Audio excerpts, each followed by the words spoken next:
जय गुरु जी।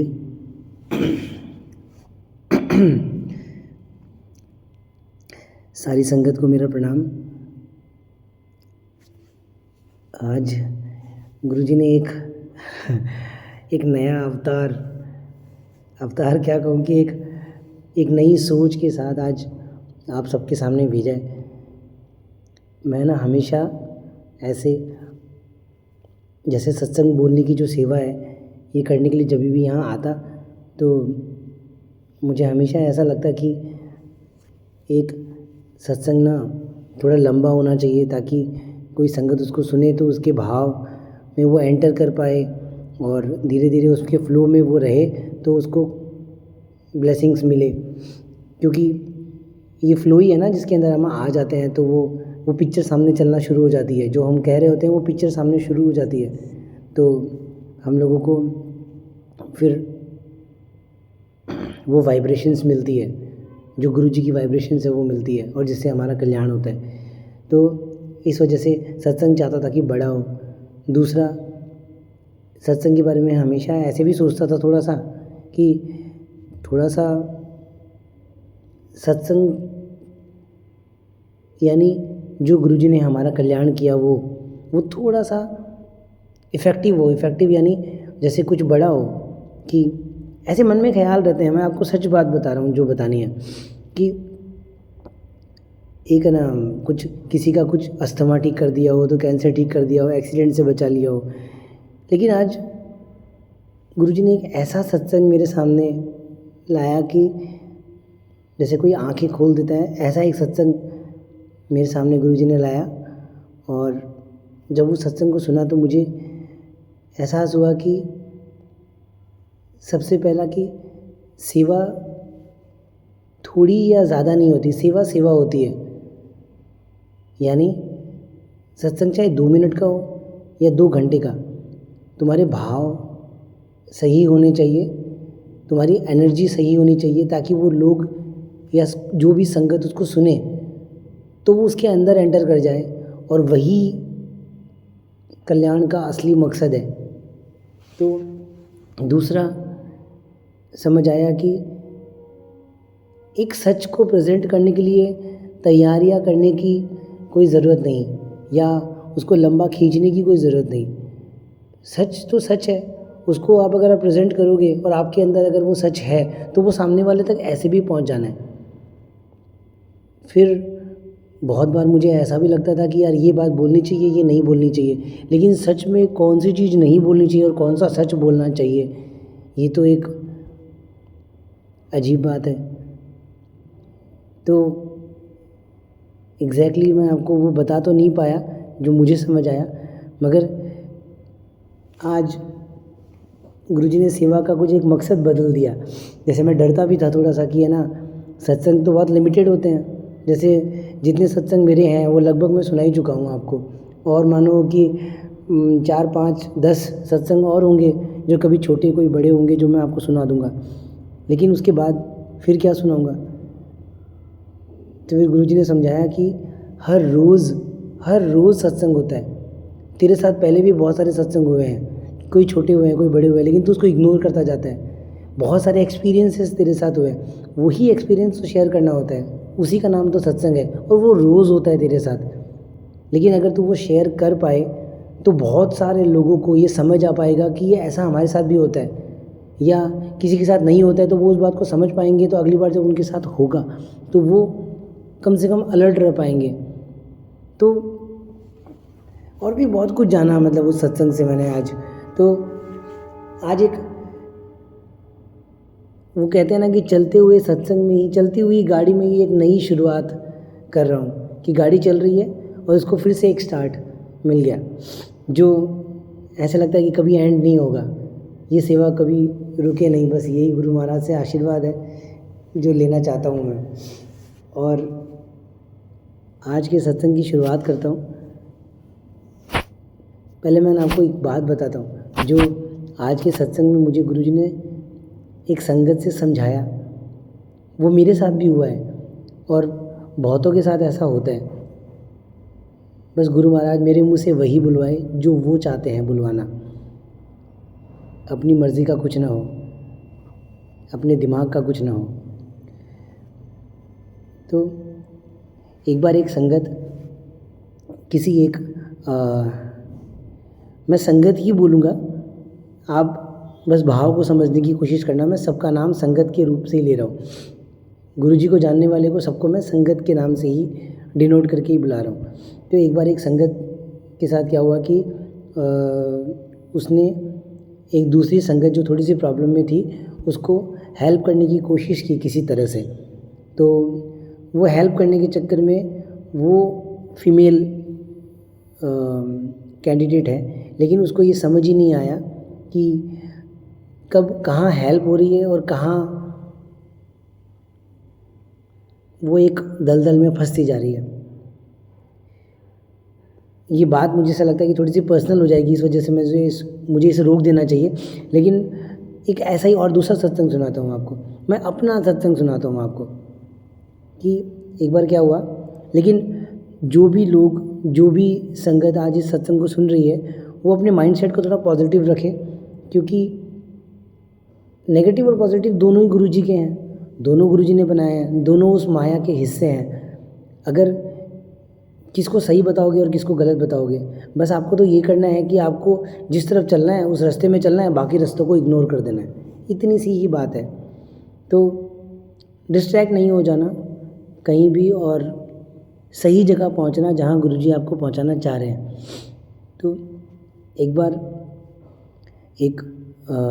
मैं बड़े मंदिर गया, ये अभी रिसेंट की बात है।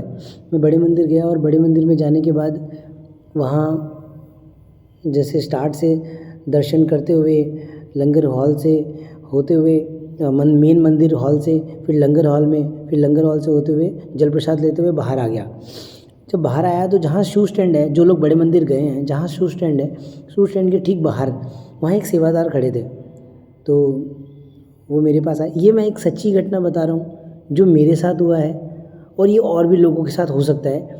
और इस वजह से होता क्या है कि हम लोग कितनी बार एक सही इंसान को भी गलत समझ लेते हैं और गलत इंसान को सही। लेकिन मैं बस आपको गुरुजी की वो नज़र देना चाह रहा हूँ, जो आपके पास हो तो सही गलत का फैसला गुरुजी आपके अंदर से ही करते हैं। लेकिन अगर आपके साथ ऐसा कुछ आपको पहले से पता हो तो आप सही गलत का फैसला कर पाओ, आपको वो नज़र मिल जाती है। कहने का मेरा मकसद जो है वो यही है। तो मैं कह रहा था कि वो शू स्टैंड के बाहर मुझे एक सेवादार मिले, और जो सेवादार थे वो एक एज में थे, मतलब मेरे ख्याल से 45-50 की एज में होंगे वो, शायद, मुझे ऐसा लगता है। तो मैं वहाँ खड़े होकर वहाँ जूते पहनने की कोशिश कर रहा था, तो वो मेरे पास आ गए, और वो उस नॉर्मल ब्लैक ड्रेस में ही थे, जिस ब्लैक ड्रेस में बाकी सारे सेवादार होते हैं। और मुझे पता नहीं क्यों मुझे बार बार ऐसे बोलने का मन कर रहा है कि आप प्लीज़, सारी संगत से मेरा रिक्वेस्ट है कि आप कहीं पर भी डिस्ट्रैक्ट नहीं हो जाना, क्योंकि गुरुजी के सारे सेवादार हैं, सब बहुत ही प्यार से, भक्ति से वो सारी सेवा को करते हैं। किसी भी तरह से एक गलत नज़र से किसी भी सेवादार को नहीं देखना, क्योंकि अगर तालाब में एक मछली अगर गंदी हो तो इसका मतलब ये नहीं होता कि बाकी सारी मछलियाँ भी गंदी है। लेकिन कोशिश हमारी ये होनी चाहिए कि हम उस मछली को कैसे साफ़ कर दें।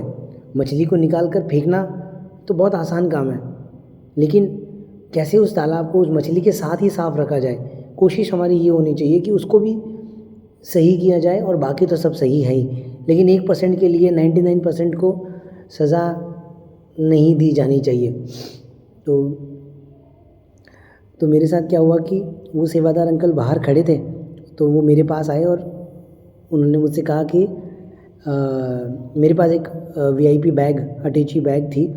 तो वो मुझसे, उनको समझ आ गया कि मैं कहीं बाहर से आया हूँ, तो उन्होंने मुझसे पूछा कि नमस्ते कहा, और पूछा कि आप यहाँ दर्शनों के लिए आए हो, कहाँ से आए हो, ऐसे पूछने लगे। तो मैंने बताया कि मैं यहाँ से नहीं, मैं तो गुवाहाटी, आसाम से हूँ और दर्शनों के लिए आया था।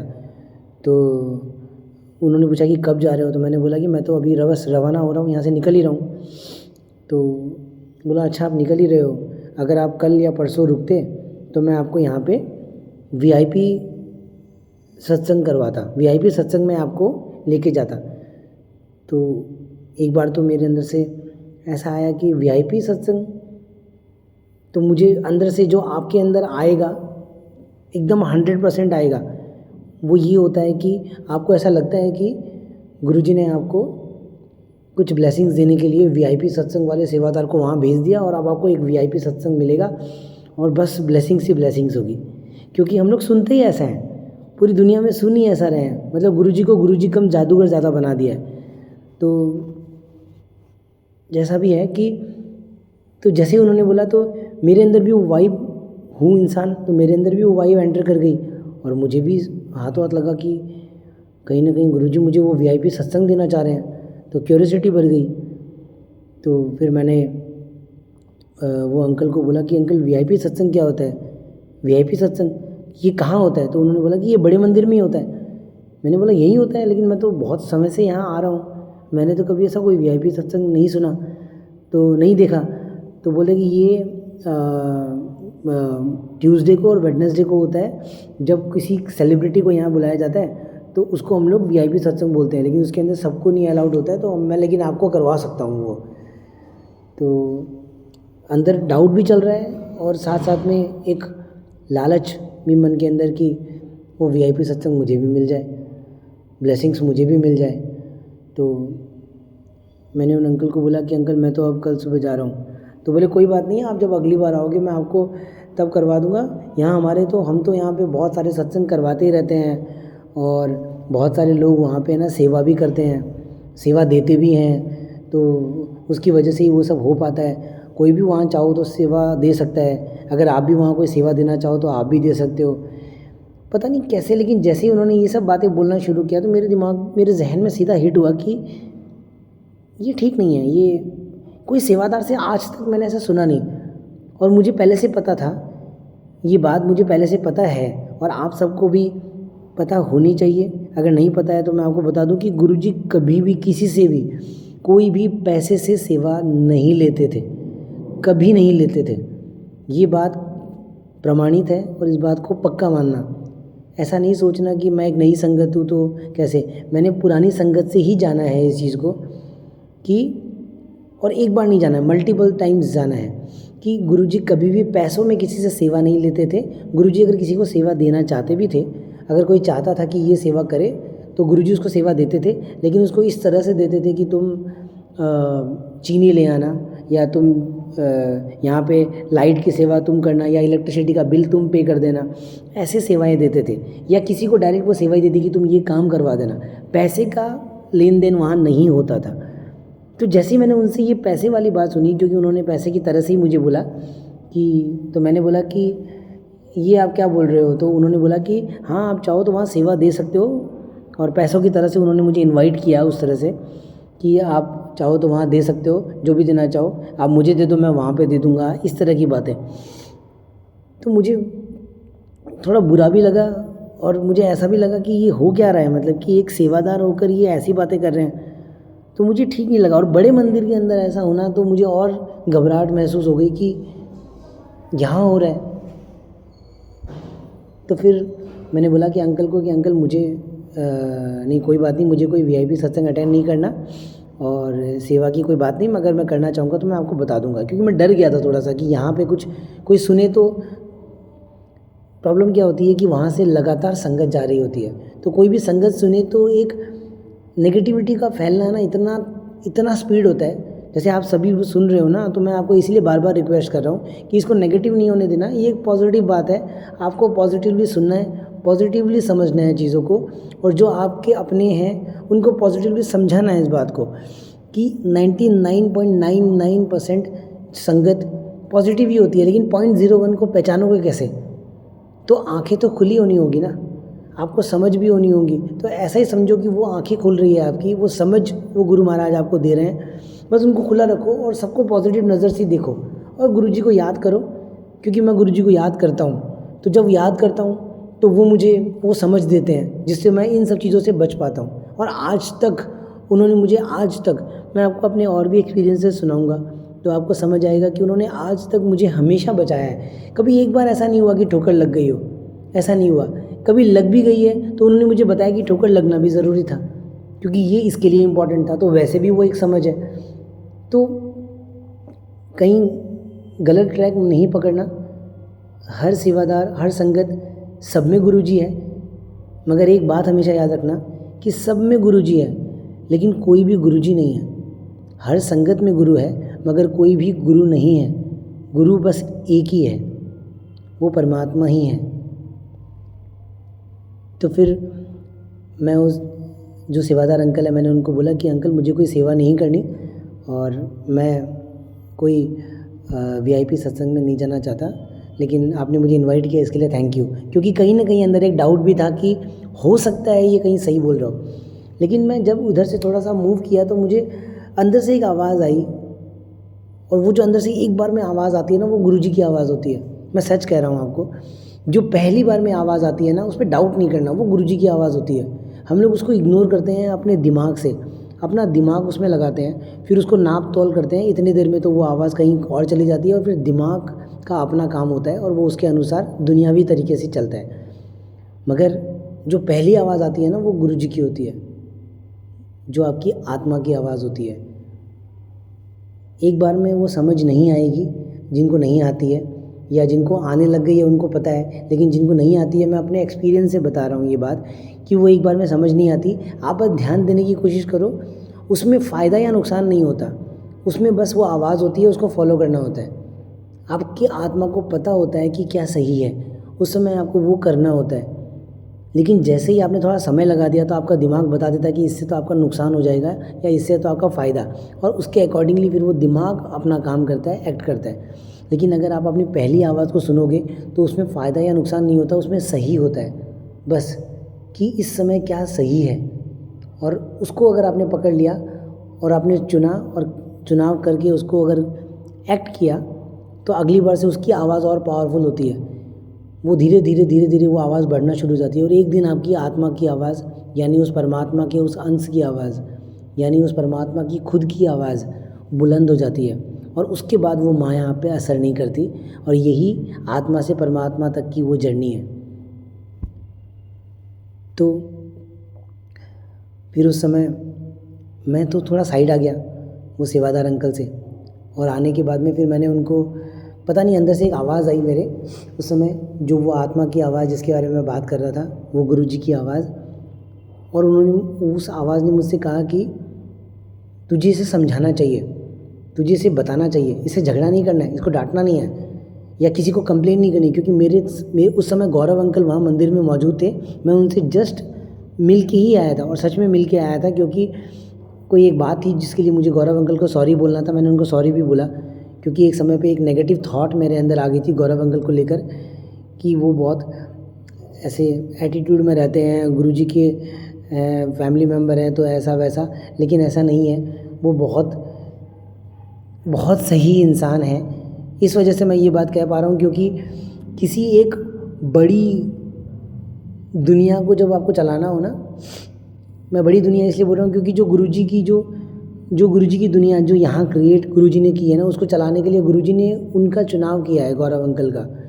तो जो चुनाव गुरुजी ने गौरव अंकल का किया है, अगर वो ऐसे ढीले ढीले से रहेंगे या उनका एटीट्यूड अगर बुलंद नहीं होगा ना, तो दुनिया माया ऐसी है कि वो कुचल के चली जाएगी, मतलब कुचल के चली जाएगी। और मैं लिटरली बोल रहा हूँ ये बात, क्योंकि मैंने देखा है दुनिया में।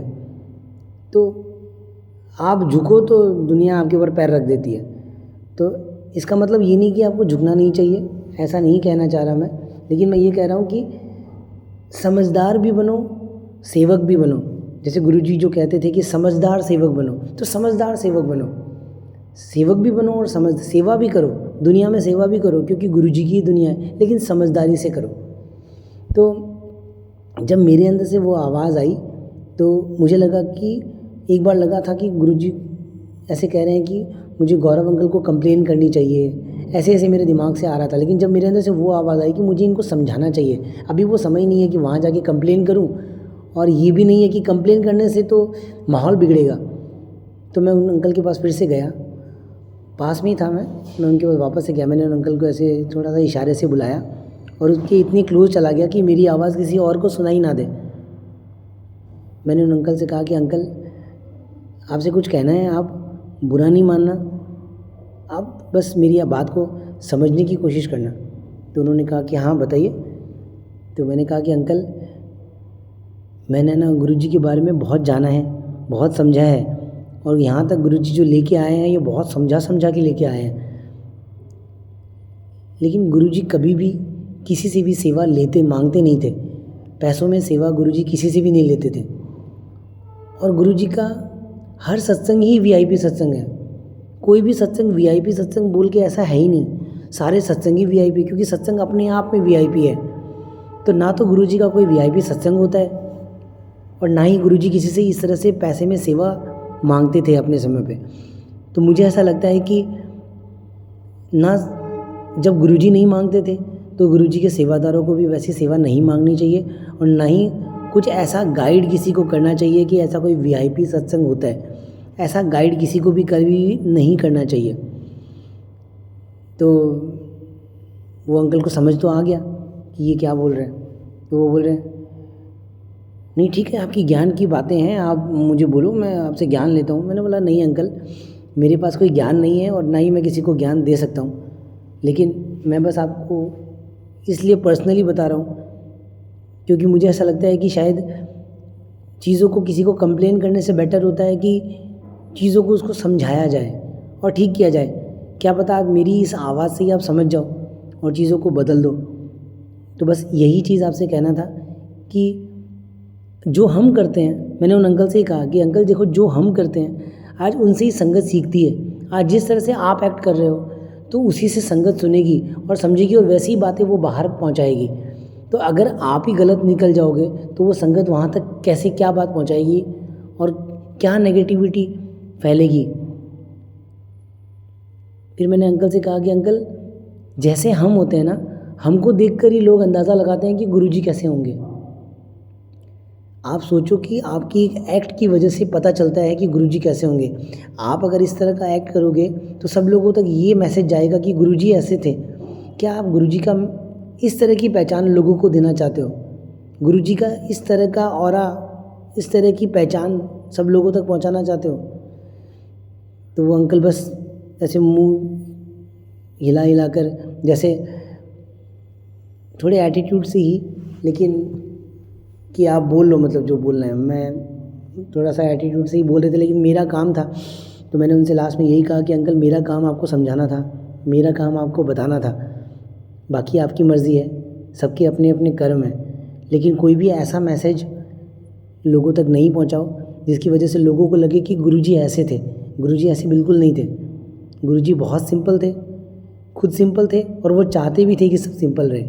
अगर उन्होंने इतने सुंदर सुंदर चोले जो पहने हैं ना, वो भी सिर्फ इसलिए पहने हैं ताकि संगत खुश हो, संगत अच्छे अच्छे कपड़े पहने, क्योंकि जैसा हम अपने गुरु को देखते हैं हम वैसा ही बनने की कोशिश करते हैं।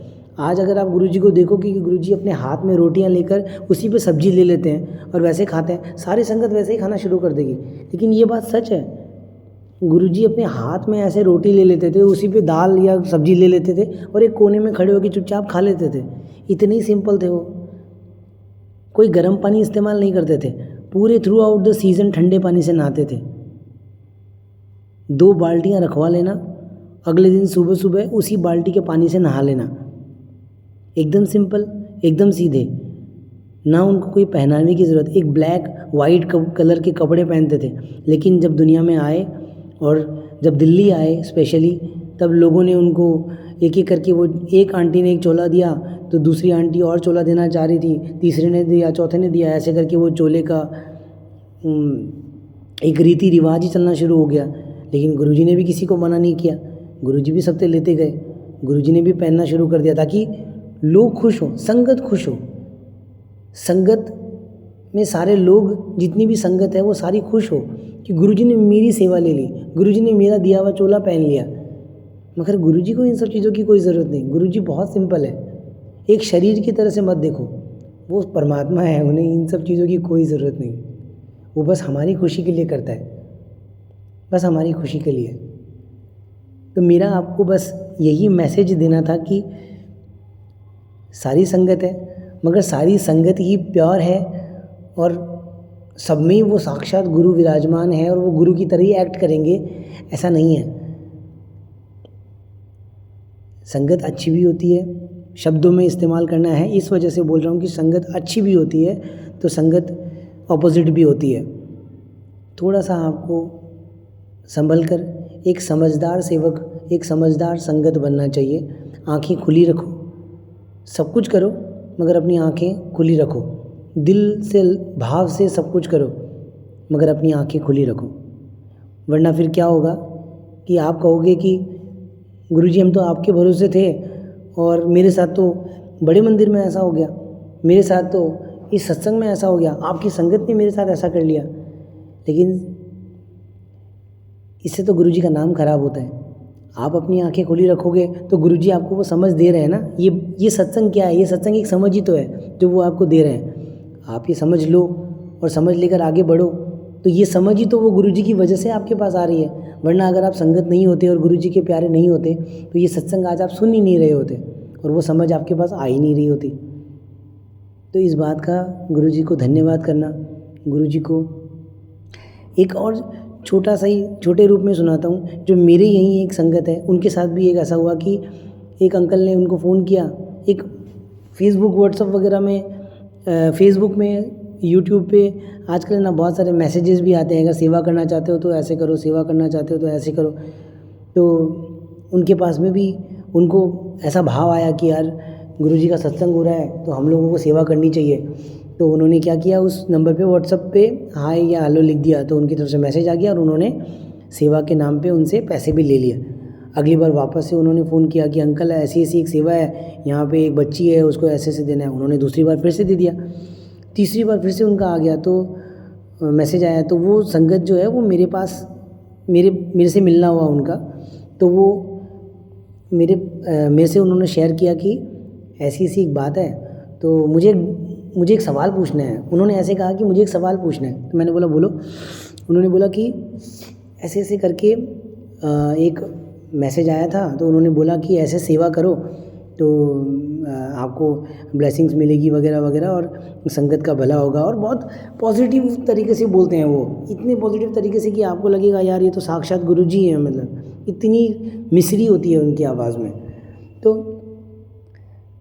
उन्होंने 2 बार सेवा कर दी। जब तीसरी बार वो सेवा करने के लिए उनको बोला गया तो वो उनकी मुलाकात मुझसे हुई और उन्होंने मुझसे एक सवाल पूछा कि मेरे साथ ऐसे ऐसे हो रहा है। उन्होंने ही बताया मुझे ये कि मेरे साथ ऐसे ऐसे हुआ कि 2 बार उन्होंने सेवा मुझसे ली तो मैंने सेवा दे दी, तो अब की बार भी वो सेवा के लिए बोल रहे हैं, लेकिन मेरे पास ऐसे बार बार पैसे देने के लिए तो इतने होते नहीं, तो मैं कैसे करूँ उनको ना करना भी। मैं सच कहता हूँ, एकदम सच, कि विदिन अ सेकेंड ही मेरे अंदर से वो वाइब्रेशन, वो आत्मा ने आवाज़ दी कि आप गलत जा रहे हो। और मैंने उनको तुरंत बोला कि आप ये कर क्या रहे हो, इसको इमीडिएटली रोको। उसको बोलो कि मुझे कोई सेवा नहीं करनी, आपको जो भी सेवा करनी है आप अपने दम पे करो, मुझे कोई सेवा नहीं करनी और मैं कोई सेवा नहीं कर सकता, और आप फ़ोन रखो। क्योंकि ये हिम्मत भी नहीं होती हमारे पास बोलने की, क्योंकि हमें डर लगता है कि कहीं गुरुजी हमें श्राप दे देंगे, कहीं गुरुजी हमें पाप दे देंगे, कहीं गुरुजी हमको नाराज़ हो जाएंगे। इस डर की वजह से ही हम ये एक्ट ही नहीं कर पाते, किसी को ना ही नहीं कर पाते। लेकिन ना भी तो गुरुजी का है और हाँ भी तो गुरुजी का है। सही जगह पे आपको हाँ करना है, गलत जगह पे आपको ना करना है। ना भी करना होता है और हाँ भी करना होता है। सही समय पे सही डिसीजन लेना होता है। जिस चीज़ की जहाँ ज़रूरत हो वो करना होता है। इसका मतलब ये नहीं कि आपको हर जगह पे हाँ करना होता है, ये भी नहीं कि हर जगह पे ना करना होता है। सही जगह पे सही करना होता है। अगर आपने 2 रोटियां खा ली है, आपका पेट भर गया है, तो तीसरी रोटी को आपको ना ही करना होता है। तो ना भी करना होता है और हाँ भी करना होता है। ये इतनी ही सी ही समझ, इतनी सी ही नज़र आपको खुली रखनी है बस। तो उस संगत को फिर मैंने बताया, तो उसने जाकर उनको बताया कि मैं कोई सेवा नहीं कर सकता। उसके बाद उनका फ़ोन कॉल्स वगैरह आना सब बंद हो गया। बातें बहुत नॉर्मल लगेगी आपको, लेकिन गुरुजी को आपसे कुछ भी नहीं चाहिए। अगर आप कभी सेवा नहीं कर पाओ ना कहीं पे और आपको ये डर लगे, तो मैं आपको एकदम क्लियर वर्ड्स में बोल रहा हूँ, अगर मैं झूठ बोलूँ तो मुझे नर्क मिले। गुरुजी को आपसे कुछ नहीं चाहिए। गुरुजी को आपसे सिर्फ और सिर्फ 2 चीज़ें चाहिए।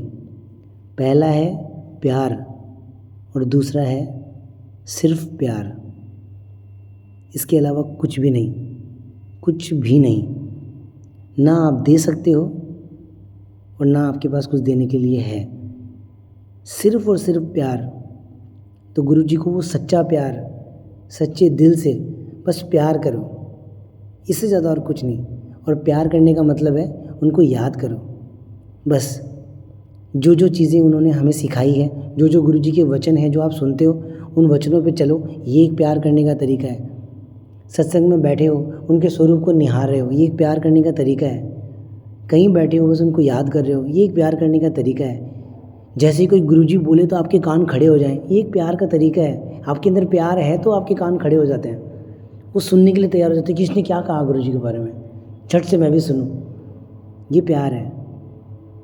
तो बस प्यार करो गुरुजी से, इससे ज़्यादा और कुछ नहीं, कुछ भी नहीं। ना कुछ सोचना, ना कुछ समझना, इससे ज़्यादा बस प्यार, प्यार और सिर्फ प्यार। गुरुजी आप सब पे कृपा करें।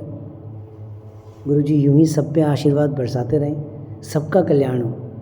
और सबका कल्याण होना निश्चित है, क्योंकि जो भी ये सत्संग सुन रहा है वो इसीलिए सुन रहा है क्योंकि वो गुरुजी से कहीं ना कहीं जुड़ गया है। और जो आपका जुड़ाव एक बार गुरुजी से हो गया तो उसके बाद बस कल्याण ही कल्याण है। तो फिक्र चिंता छोड़ो, बस गुरुजी के साथ चलो, उनको याद करो, बस याद करो। जय गुरुजी।